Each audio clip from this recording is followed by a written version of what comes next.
Good morning सगळ्यांना. सगळे आज कामं आवरले. हे बघा, आपल्या बागेतल्या कारल्याचा वेल वाढलाय चांगला, पण थोडासा पावसाने एकसारखा पाऊस असल्यामुळे आपला पिवळा पडलेला आहे. आज दिवसभर पावसाने भरपूर सुरुवात केलेली आहे. मध्ये 2-3 दिवस जरा ऊन पडलेलं, परत आता पावसानं सुरुवात केलेला आहे. आज दिवसभराची सगळी कामं झालेली. आता आपल्याला इथं करायला घ्यायचं आहे मालवणी मसाला. खरं तर मालवणी मसाला पावसाळ्यात करत नाहीत, वर्षाचं ठेवणूक असते, त्यामुळं हे करताना जिन्नस खूप असतात त्यात, ते उन्हाळ्यामध्ये वगैरे करतात. पण यावेळी मला काही कारणास्तव करता आलेलं नाही. आणि आमच्या इथं मालवणी चिकन, वडा कोंबडा, त्याच्यानंतर मालवणी पनीर या गोष्टी किंवा मालवणी भाज्या, उसळी वगैरे असतात, ते वेगळे आमच्यात सारखं लागतं. जरा वेगळी चव असली की रेग्युलर तेच खाण्यापेक्षा काहीतरी वेगळी चव असली की आपल्याला आणखीन जेवण चांगलं जातं. त्यामुळे आमच्याकडे असतात वेगवेगळे डिशेस. तेवढ्यासाठी हा मसाला आता संपलाय माझ्याकडचा पूर्ण. माझ्याकडं गरम मसाला, त्याच्यानंतर मालवणी मसाला, परत आपला काळा मसाला, गोडा मसाला, ह्या सगळ्या गोष्टी वर्षभराच्या करून ठेवलेल्या असतात मी. आता ह्याच्यात बघा मी काय काय घेतलेलं आहे. इथं घेतलेलं आहे काश्मीरी तिखट घेतलेलं आहे. हे घेतले मी 1/2 किलो. त्याच्यानंतर हे संकेश्वरी मिरची घेतली आहे, मिरची पावडर ही घेतलेले मी 1/2. आणि ह्याच्यात दुसरी पण एक मिरची असती, ती सुद्धा आपल्याला घेता येते. पण मी इथं 2च मिरच्या घेणार आहेत, एक तिखट आणि थोडीशी कमी तिखट अशी. ह्याला तर काही तिखटपणा नसतेच काश्मीरीला, पण ही असती ती फार तिखट असती, तेवढ्यासाठी मी ती घेतली मिरची. आणि त्याचा त्रास होत नाही, जरी तिखट जरी असली तरी त्याचा त्रास होत नाही, त्यामुळे मी ही संकेश्वरी मिरची घेतली. आता काय काय जिन्नस घेतले ते मी हळूहळू दाखवते, आणि त्याच्याबरोबरच त्याचं प्रमाण मी अगदी डिस्क्रिप्शनमध्ये देते. त्या पद्धतीनं तुम्ही ते घाला. आणि त्याच्यानंतर आपण त्याच्यातले वेगवेगळ्या डिश कशा करायच्या मसाला घालून ते पण आपण बघूयात. आता आपण हा मालवणी मसाला कसा कोणत्या घटक घातलेले आहेत. बहुतेक गरम मसाल्याचे सगळे घटक असतात, पण ह्याच्यात एक असतं की प्रत्येक मसाल्यामध्ये कुठल्या ना कुठल्या घटकांचं कमी जास्त प्रमाण असते. त्यामुळे प्रत्येक मसाल्याचा वास आणि प्रत्येक मसाल्याची चव ही वेगवेगळी येते. आता आपण ह्याचं प्रमाण बघूयात. हे सगळ्याचं मी डिस्क्रिप्शनमध्ये मी तुम्हाला सगळ्याचं प्रमाण देईन. ह्याच्यात घेतलेले आहेत मी धने,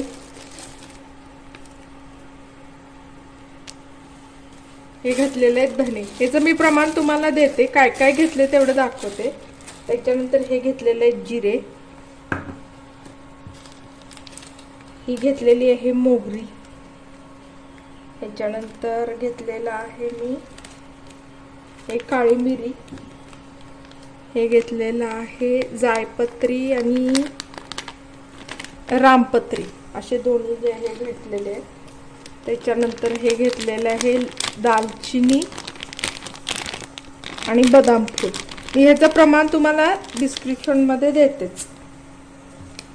त्याच्यानंतर इथं घेतलेलं आहे हळकुंड. त्याच्यानंतर हे घेतलेलं आहे आपलं धोंडफूल म्हणजे दगडफूल, ही तमालपत्री घेतलेली आहे. हे बडीशेप घेतलेलं आहे. हे घेतलेलं आहे मसाली वेलची, हे घेतलेलं आहे नाकेश्वर,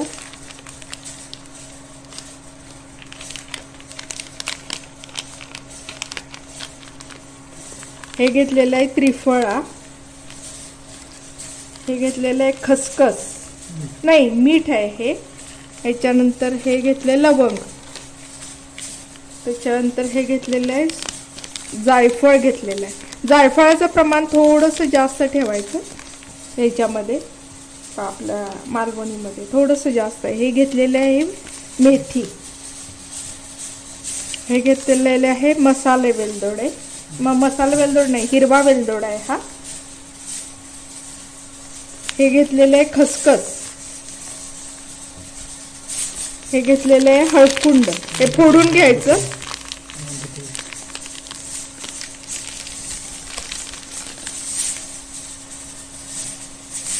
हे घेतलेलं आहे आपण शहाजिरे,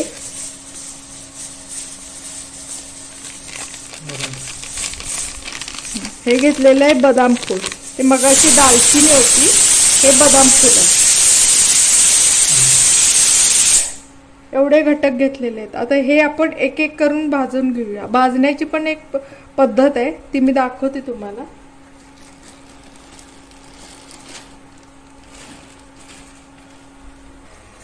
हे कढई इथं तापत ठेवलेली. हे आता सगळे जिन्नस जसे भाजतील तसे आपण ह्या कढईमध्ये काढून ठेवूया. आता एक एक जिन्नस भाजून घ्यायचा पहिल्यांदा.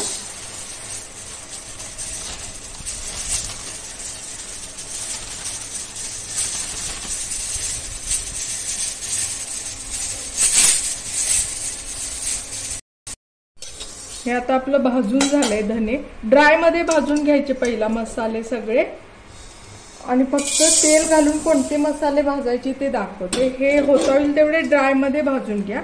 आता ह्याच्यामध्ये आपण टाकूया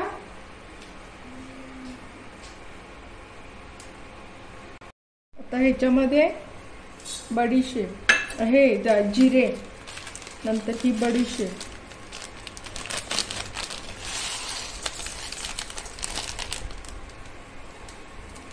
नंतर घालूया आपण मेथी, हे घालूया आपण मोहरी, आणि हे घालूया शहाजिरे. हे सगळं घालून एका वेळी भाजून घ्यायचं. जास्त नाही भाजायचं, त्याच्यामुळं आपले जे मसाले असतात त्याचा वास जाण्याची शक्यता असते. तर अगदी त्याचा ओलावा, फक्त त्याच्यात जे मॉइश्चर जर असेल तर ते आपलं मॉइश्चर त्यातलं निघून जाण्यासाठी आपण ते भाजून घ्यायचं.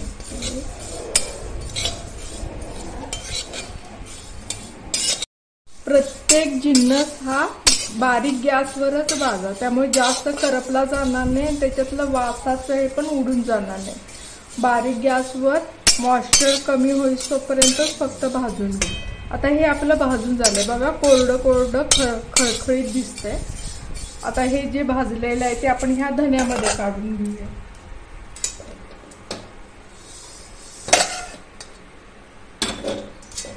आता ह्याच्यामध्ये बाकीचं जे आहे, परत लवंग, दालचिनी, ते सुद्धा सगळं आपण ड्राय मध्येच भाजून घेऊ.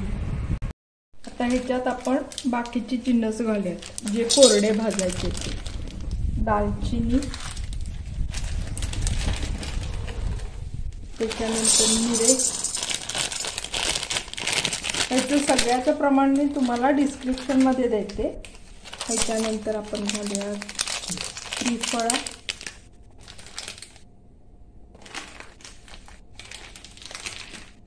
ह्याच्यानंतर घालूया वेलदोडा,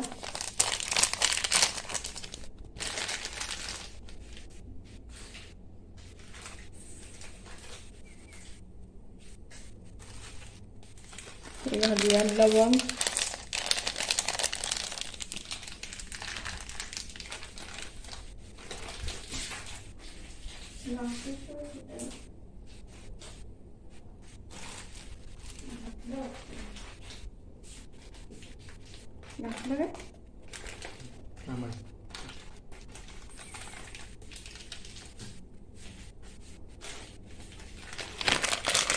हे आता आपण बदाम फुलाच्या पाकळ्या पण सगळ्या तोडून घालूया, म्हणजे त्या पण त्याच्यात व्यवस्थित भाजल्या जातील. पाकळी तोडून तोडून घालायची. चक्री फुल म्हणतात, पुन्हा कुठं कुठं ह्याला बदायू म्हणतात.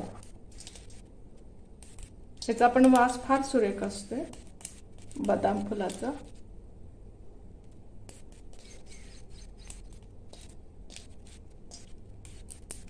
हे नाकेश्वर घालूया त्यात.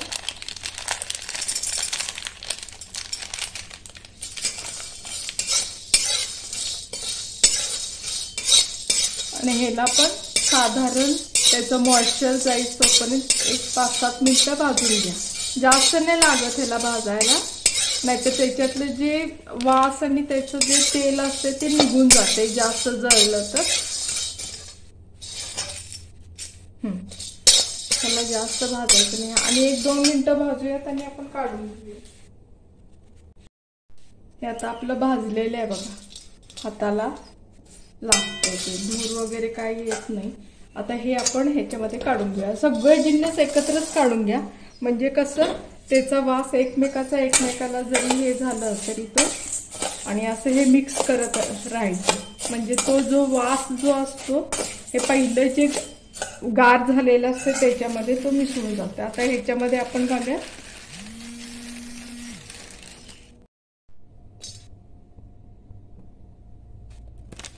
ही रामपत्री आणि जायपत्री भाजून घेऊया. आपण सगळे जिन्नस कोरडे हे एवढे भाजून घ्या. आता ह्याच्या पुढे आपल्याला भाजताना तेवढं जरा काळजी घ्यायला पाहिजे, कारण तेल घालून भाजायचंय ह्याच्या पुढचे जिन्नस.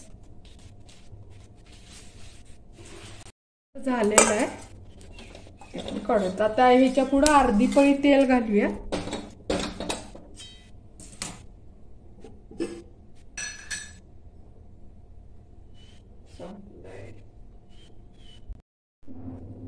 आता आपण ह्याच्यात तळायचे जिन्नस घालूया. ह्याच्यासाठी आता अर्धीच पळी तेल घालायचं, मोजून अर्धी पळी, अजिबात जास्त घालायचं नाही. आता तुम्हाला जर जास्त मसाला करायचा असेल तर हे मी जे प्रमाण देणार आहे त्याच्यात दुप्पट तुम्ही काढलं तरी चालतंय.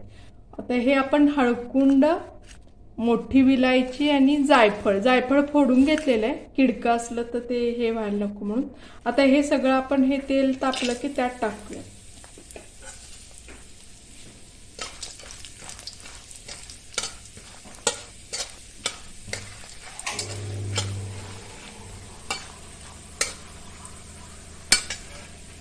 हे टाकल्यानंतर आपण ते जरा भाजून घ्यायचं आणि त्याच्यात आपण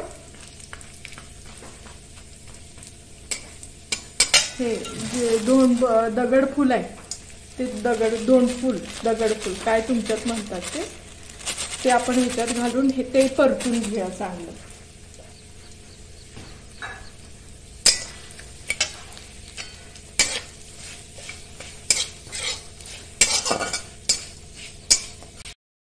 आता हे तळलेले जे जिन्नस आहेत ते आपण आता ह्याच्यात काढून घेऊया. मी गॅस बंद केला होता जास्त करपायला नको म्हणून. हे आता आपण ह्याच्यात काढून घेतलेले. आता ह्याच्यानंतर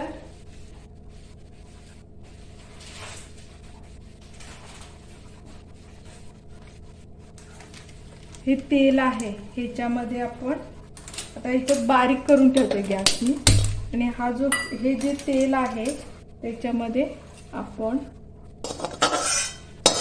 हे सगळं पूर्ण काढून घेऊया. तर ह्याच्यामध्ये गॅस त्या तेलामध्ये हे जराशे भाजून घ्या, जास्त नाही भाजायचे. त्याच्यामुळे ना हे ज्यावेळी आपण एकत्र भाजतो त्यावेळी भाजल्यामुळं तिने खरं तर मिरच्या घालतात. मी लाल तिखट घेतले, 2 तिखट घेतलेले पावडर. तुम्ही मिरच्या घेतल्या आणि अशा तेलामध्ये भाजून घेतल्या तरी चालतात. एक 2 मिनिटच फक्त ह्याला भाजून घ्यायचं, अगदी मोजून 2 मिनिट. त्याच्यानंतर आपण गॅस बंद करायचा. हा आता मी गॅस बंद केलाय. आता त्या तेलामध्ये ह्याला आपण सगळं मिक्स करून भाजून घेऊया. कढई जी आहे ती गरम आहे, तेवढ्या गरम ह्याच्यात ते चांगला आपल्याला हा मसाला आपण भाजून घेऊया. भाजल्यावर त्याच्यातला मॉइश्चर कंटेंट पण निघून जातो आणि मसाला अतिशय खमंग लागतो.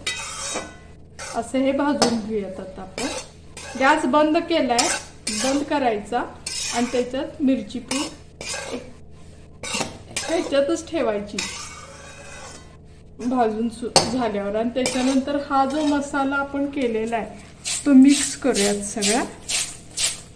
ह्याच्यात खसखस भाजून घालायची राहते, ती खसखस जळणार म्हणून मी आता ती वेगळी भाजून घेते. हे आता आपलं भाजून हे करून झालंय बघा, मिक्स करून भाजून. हे आता आपण एका बाजूला ठेवूया, म्हणजे कढई पण गरम आहे आणि त्याच्या ह्याच्यात थोडं त्याच्यातलं जे बाष्प असेल तर ते निघून जाईल. आता आपण खसखस आणि हे भाजून घेऊया. आता हे भांडं आपण तापत ठेवलेलं आहे. माझी खसखस राहिलेली भाजायची, ती बुक्का टाकल्यानंतर माझ्या लक्षात आलं. हे आता आपण ह्याच्यात भाजून घ्या. हे जास्त भाजायचं नाही, जरा भांडं गरम झाल्यावर लगेच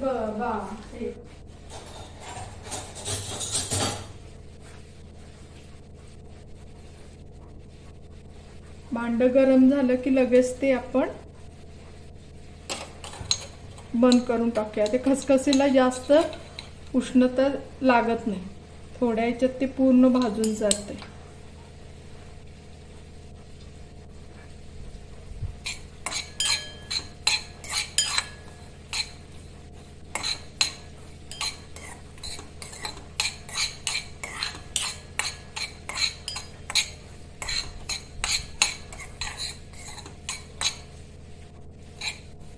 खसखस आता भाजून झाली आहे. हे आता आपण ह्याच्यात काढून घ्या. आता हे बंद करून, गॅस बंद करून ह्याच्यातच आपण मीठ आणि हिंग आहे ते ह्याच्यात घालूया, म्हणजे मिठाला जरा ओलावा आला असेल तेवढ्यासाठी. ह्याच्यात भाजत राहून देत. आता हा आपण मसाला गार झालाय तो भाजायला घेऊया.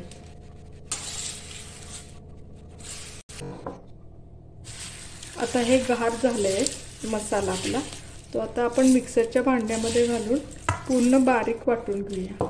गार झाल्यावरच वाटा, म्हणजे मिक्सर जास्त तापणार नाही. नाहीतर मग मिक्सर जास्त तापला की त्याचं पल्स मोडवर जरासं सुरुवातीला बारीक करा, म्हणजे त्याच्यातले घटक जळून जाणार नाहीत. मिक्सरचं ब्लेड तापलं की ते जास्त हे होतं, तेवढ्यासाठी हे आता आपण मिक्सरला वाटून.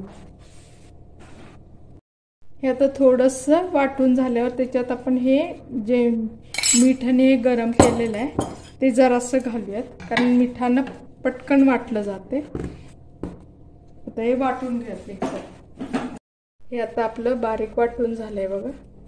हे बारीक वाटलेलं तुम्ही चाळून घाला किंवा डायरेक्ट तसंच घातलं तर चालतंय. माझं कसं हाय ड्युटीची मोटर आहे, त्यामुळं मग ते अगदी बारीक होते, त्यामुळे मी चाळत बसत नाही. आणि चाळून झाल्यावर असं मिक्स करत, एक एक झाला मिक्सरचं आहे की ते मिक्स करत असं एकत्र करत त्याला, म्हणजे सगळं एकमेकात चांगलं मिसळलं जातं. अशा पद्धतीने तुम्ही पूर्ण मसाला त्याच्यात एक बारीक करून घालून घ्या आणि मिक्स करून ठेवा. आपला असा हा सुंदर असा मालवणी मसाला तयार झाला. याच्यापासून आता आपण मालवणी पनीर आणि वडा कोंबडा हे कसा करायचं ते मी तुम्हाला पुढच्या जी रेसिपी आहे त्याच्यामध्ये दाखवीन. बघा, हा इतका सुंदर वास सुटलेला आहे ह्याचा. बघा कसा वाटतोय तो, अतिशय सुरेख. घरातल्या घरात अगदी मस्तपैकी आपला माशासाठी वगैरे सुद्धा हा मसाला चालतोय.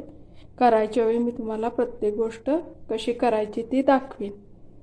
बघा एकदा करून, आणि आवडला तर चॅनलला लाईक करा, शेअर करा आणि सबस्क्राईब करा. थँक्यू.